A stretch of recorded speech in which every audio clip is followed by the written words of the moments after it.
That time is here already. But really, it never comes soon enough. We're geared up and heading west for one of the highlights of the entire fall hunting season, Wyoming Pronghorn Camp. It's the ideal mix of camp camaraderie and roaming the open country in pursuit of fast action with North America's fastest big game animal. It's Wednesday, October 9th, and we are at the annual HuntStand Pronghorn Camp. Super happy to be here.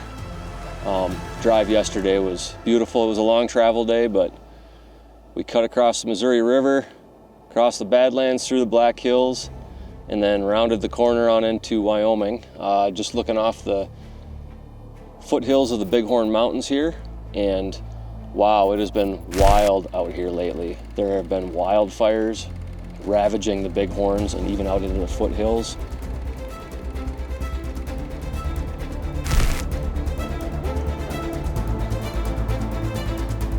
Luckily, the smoke is present, but the wind direction is keeping it kind of at bay from where we're at. Otherwise, we'd probably be choking right now and our eyes would be burning. You can still see the smoke for sure, including a big plume to the north of us. But we're safe out here, and I'm awfully happy that this ranch wasn't compromised, because a lot of other ranches in the area were. The condition with the antelope out here this season is, unfortunately, pretty dismal. This is the least amount of antelope I have seen out here ever since I started hunting it, dang near 10 years ago now. For those of you who have followed us throughout the years, you know that this has become an annual camp dedicated to introducing hunters to their first foray into speed goats. We got in last night, set up camp, did some light glassing, found a herd behind camp. Water is the name of the game on this hunt. All the pronghorn are concentrated by water. We could see that on our drive as well. They're congregated around the limited water sources. So that's what our focus is going to be. We're going to have to find water tanks that are actually pumping water. But luckily, this ranch that we're on has a couple different water sources because they run cattle. And we have found some antelope to work with, but it's going to be a tough hunt. So we just got to our first glassing point here on the real day one of the hunt. This year, one of my best friends, Brannigan, is up to bat. He's been dreaming of this hunt for years. And even though I've chased antelope for a decade, his excitement has me fired up, just like it's my own very first run at these awesome animals. Spent the afternoon just having some fun with the guns, actually.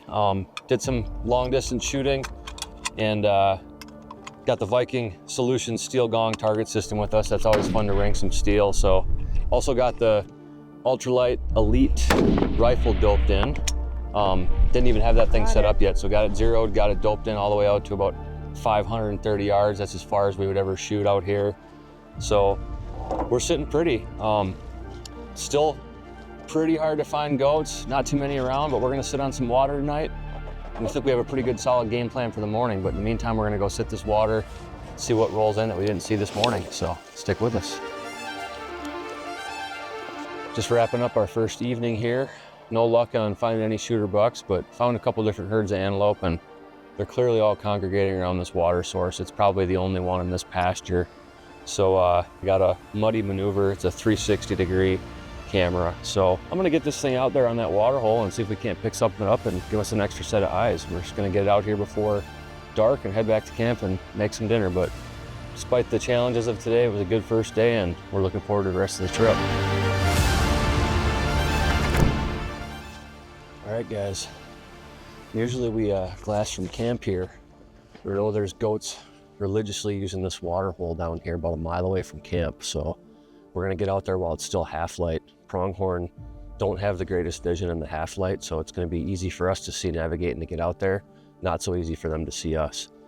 We've already mapped out a spot we can get to, actually a couple different spots, one that's really close to the water but less cover, and one that's pulled back a little bit more in the sagebrush with more cover. So we're going to start at that first sagebrush area where we can hide real good this morning, still put eyes on the water hole and just get a decent vantage point. And then if we need to move in, we can use that other hill that's a little bit more bare to close the distance a bit more to try to get a shot on a goat if a decent buck rolls in. But One of the things I did to get us rolling here this morning to make this more efficient is I actually used the line tool in HuntStand, and I drew a line as the crow flies from camp to the water hole. So we're just going to easily be able to reference that as we're going along. You know, we're going to be some twists and turns up in here, so I want to try to stay as close to that crow fly line as we possibly can. There's a lot of little cuts down here, and it's easy to get distracted, and we're just going to follow that line. We'll pull out HuntStand every now and then and check it, make sure we're on course. We'll get in the zone with some goats, hopefully, so let's get to it. 2 does at 220, heading east. The other ones are on the back side of that mound out there on the right side. So we need to go. We need to just do what we do. We need to go on the left side of that mound. We got the Luke J hook around back here. We gotta be quiet, real quiet. These ones here, if they pop up, they might be in range. If they're right, you might want to.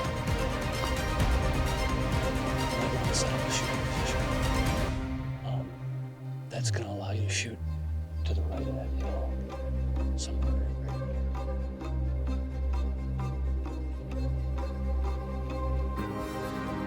All right, guys, we're out here. Beautiful western morning, going after Pronghorn, and just relocated some bucks that we're trying to go after. And one of the things I'm going to do to close in on them is use the rangefinder tool on HuntStand. So I see this knob out there that's going to get us at least within sight of these antelope, maybe even in range. So what I'm going to do to mark the knob in HuntStand is I'm going to use my regular rangefinder, and I'm going to cross-reference that distance with HuntStand with the rangefinder tool, and then I'm going to drop a pin exactly on that spot. And that's what we're going to use to close in on. About halfway to the glassing knob that I just marked in HuntStand. And one of the things we're going to battle with here is we are at a strange little property corner. There's a parcel that's owned out here kind of in the middle of everything else that we can hunt. And that's the general direction the Pronghorn were headed. So hopefully they're still within the property that we can access. But that's a nice thing about saving all the information ahead of time and using offline maps, because you can still access all that data. So I know exactly where we are. I don't have to make any guessing about the fence lines. So we're gonna make our way up, creep on through this little cut down here. Just a gorgeous, gorgeous morning. There's no wind. We're gonna proceed on, and hopefully I can have my morning coffee while we glass these goats.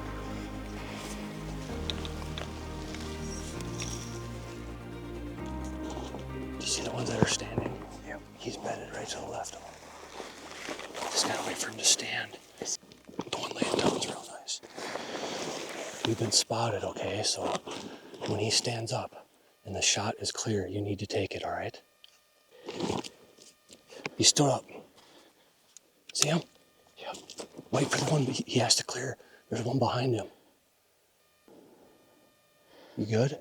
Yeah, just turn your safety off. It's off. Shoot him when you can. Your safety off? Yeah. Shoot him when you can. Got him. Reload.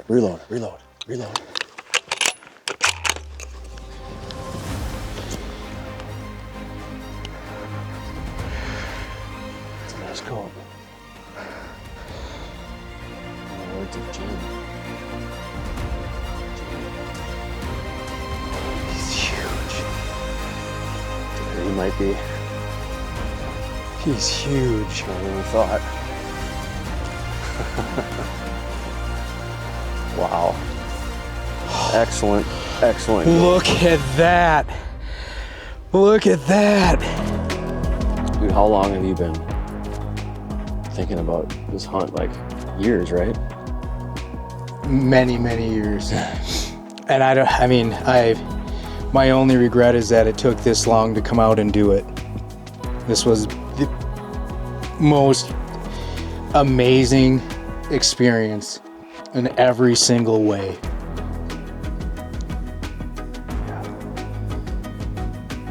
And to finally have it all come together and put your hands on them, This is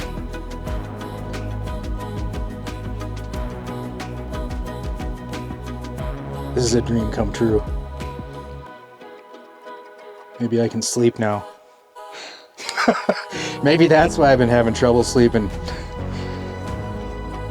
We were fortunate and blessed to be able to find this nice mature buck out here among the herd for Brannigan to take, but it has been slim pickings out here, so I really honestly feel a lot of gratitude that we were able to get on an animal like this, but also I'm so proud to be out here with my buddy because executing a successful stalk together is one of the most rewarding things you can do in big game hunting. And we said to ourselves right out of the gate after the first morning that the only way to do this was going to be surgically.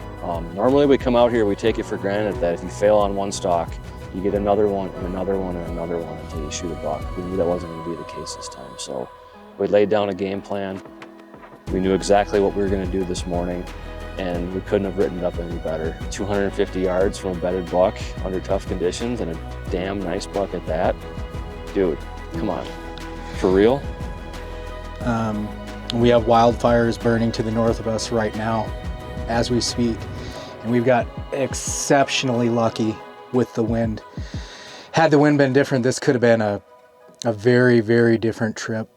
Like he said, we're super fortunate that this ranch wasn't taken up in the blaze. I mean, this is a spot that's really special in my heart. I've been coming out here for years. This has become our annual tradition. It's the annual HuntStand Pronghorn camp. Get someone new out here to take their first goat, and even though it was tough, we made it happen. This memory will last a lifetime, that's for sure. Based on our own scouting and the word from locals, including our taxidermist Tim Peterson, it was clear that antelope numbers were seriously below average.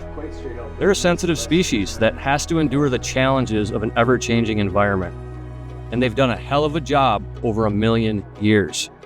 But with harsh winters, droughts, increasing predation, and other factors that we're likely yet to understand, the ebb and flow of pronghorn populations can be extreme.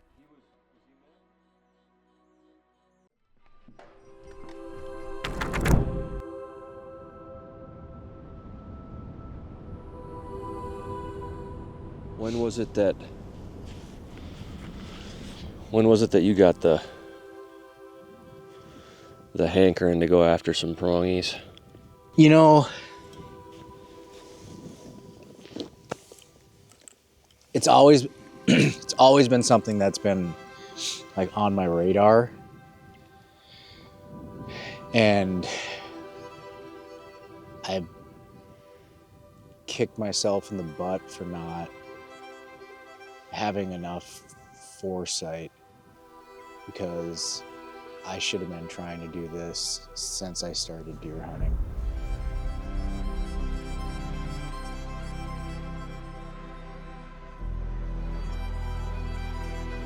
For me, it's one of the reasons that like I love and cherish everything that goes into the hunt. And I know it's easy to say now because I filled my tag and I shot an animal that I've dreamed about for God only knows how long. And I'm here with my best friend. Like, we could have came out here, Josh, and I do mean it wholeheartedly. We could have came out here and glassed up a bunch of does and made an unsuccessful stalk. And it would not have hurt me. It would not have bothered me in one bit. Like, obviously, I want to shoot. I want to bring home meat. I want to share that with my family. I want that memory. But next year, when I sit back and think about this, thinking about putting that stalk on, going through that cut, having that animal, that whole thing, that's like 5% of this memory. Right when you think all the antelope have fallen off the face of the earth. Did you just find one? You glass up a herd. Where at in relation to the window?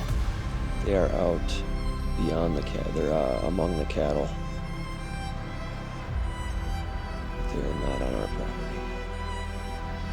So the patience is going to have to continue to win the day. In terms of this hunt, the pressure was off. Brannigan had accomplished his long-awaited goal of taking a handsome pronghorn, and for me, that was a collective success in itself. But we were there to hunt, and I still had a tag in my pocket that would be reserved only for a mature buck. And if anything, hunting would keep us out there to soak up every drop of this cherished experience. Yeah, the two I saw earlier were no-brainers, but there was no miraging going on. Right now the miraging is so bad. His horns are just kind of like apparitions. So you're right, we need to get a closer look to judge them, but Not right now. I feel like we should wait a little while until maybe some more goats start moving, because it's not a good time of day. I mean, you can see most of them are bedded.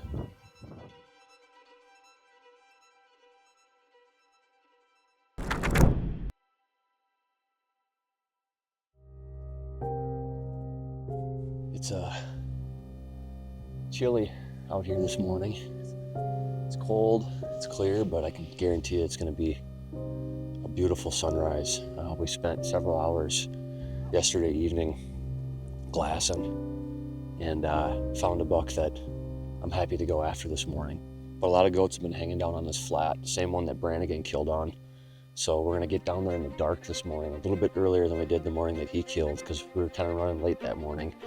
And we're going to get ourselves into a nice position and see what unfolds as the morning comes to light.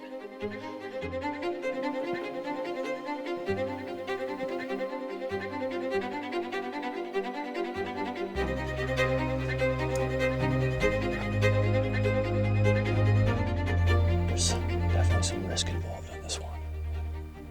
We're going to head for that knob. Hopefully those goats are still on the other side of it when we put them to bed last night. It's kind of a bold move, but we're going to go for it.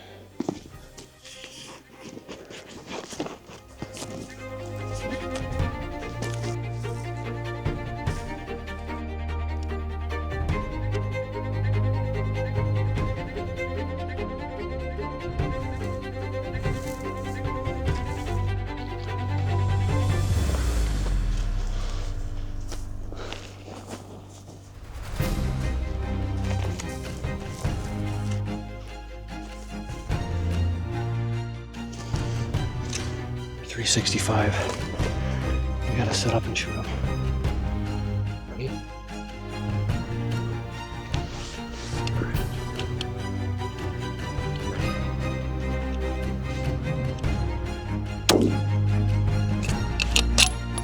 Again?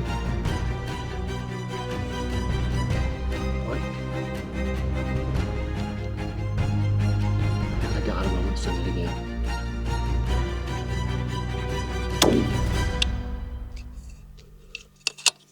He bedded. I didn't make a great shot. I don't know where I hit him. He's bedded facing us, so I can't shoot him again. I didn't make a great shot, so now it's all about what I do to make this right. He's bedded right now. He's definitely sick, so I just gotta try to get another shot at him when I can.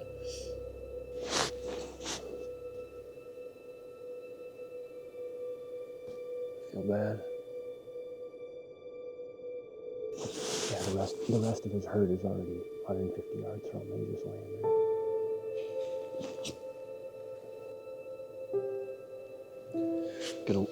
Gonna wait a while and hopefully he stands on his own.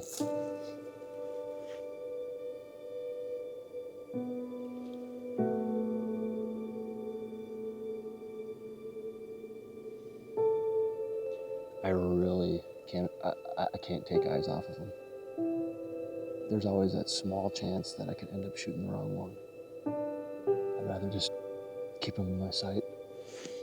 Worst case scenario, I either fire around next to him to try to get him up, or once we give him more time, if he doesn't stand up, could maybe just have you start walking in sight, like walk off to my left, and then he might stand.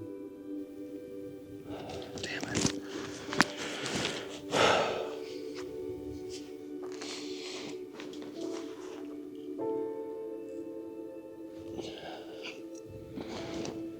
fully thought through. He didn't get up and book it, end up 1.5 miles away eaten by coyotes. That's all that matters in the end.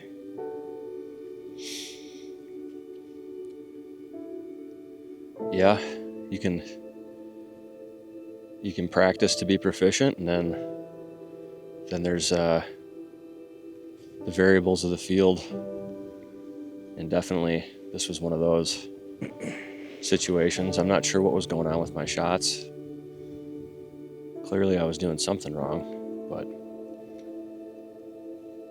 the lesson to be learned on this deal is, especially with a herd animal like this, you gotta really keep your eyes on them, because they can get mixed up with the other animals, and if they bed down and you don't see where they bed down, they can be really, really hard to find. So I'm glad we just kept eyes on them the whole time, and I was able to make the final stalk. And I didn't have the greatest shooting rest to get above the sage out there, but made it work. He's a dang nice goat. I'm proud to have him.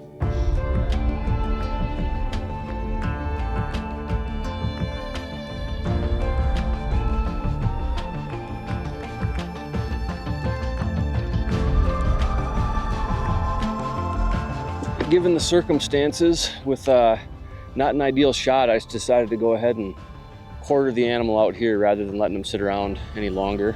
So got all the meat off in these game bags, toss them on the old Yamaha, and I get the ride back. These guys are gonna have to walk. So